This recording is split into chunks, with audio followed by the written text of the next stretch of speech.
In the 17th century, European countries scrambled for and petitioned Africa. This continued until around 1905, by which time all the lands and resources of the continent of Africa had been completely divided and colonized by European countries. The only countries that couldn't be colonized due to strong resistance by the indigents were Ethiopia and Liberia, which were places for freed slaves from the Americas. The purpose of this conquest, like most conquests in history, was to make money for the conquerors.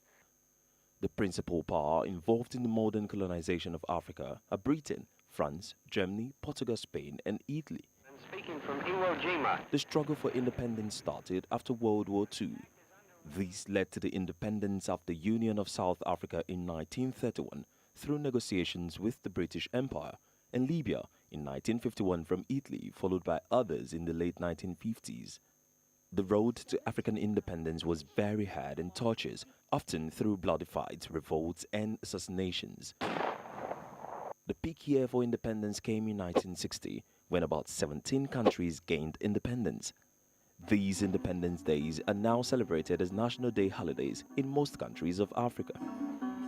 While the universal franchise was granted just before or immediately after independence, economic policies had not been formulated.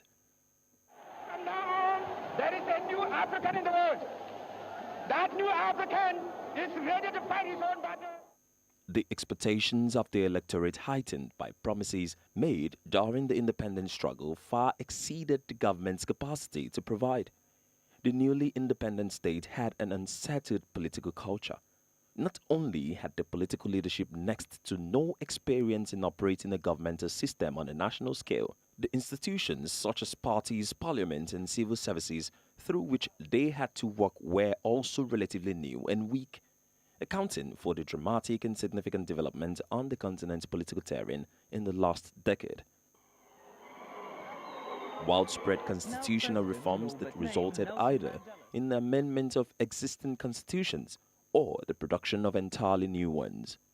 The restoration of multi-party politics and organization of multi-party elections, the embrace of the notion of independent electoral commissions, the achievement by a significant number of countries of a peaceful alternation of power between ruling parties and their opponents, and the organization of repeat elections have been identified by some as critical indicators of democratic consolidation and are changes designed to open up the political space and in so doing allow for greater competition in the struggle for political power.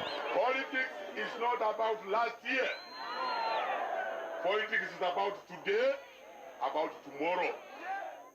Before colonization, there were many forms of government in Africa, ranging from powerful empires to decentralized groups of pastoralists and hunters.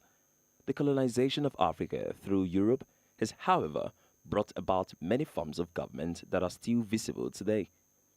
Of the 486 attempted or successful coups carried out around the world since 1950, Africa has seen 214, the most of any region, with 106 of them successful and an average of less than one successful coup per year.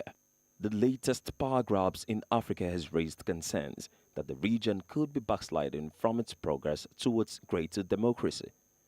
Irrespective of the interpretative weight which may be placed on the changes which have occurred in the African political landscape, politics in Africa is still a work in progress.